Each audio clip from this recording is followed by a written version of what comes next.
During a live fire exercise, Sergeant Tim found himself in a predicament that would leave his squad in stitches for years to come.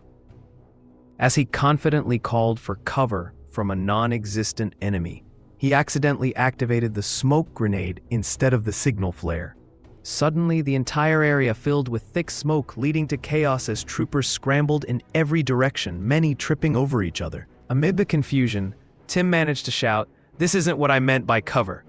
The hilarity turned into a rescue mission, as they hilariously attempted to regroup, all while rescuing a few fallen sandwiches from their lunch break. Regardless of the mishaps and confusion, this misfire deeply bonded the unit, a reminder that even in chaos, camaraderie prevails and laughter often accompanies the most unexpected challenges.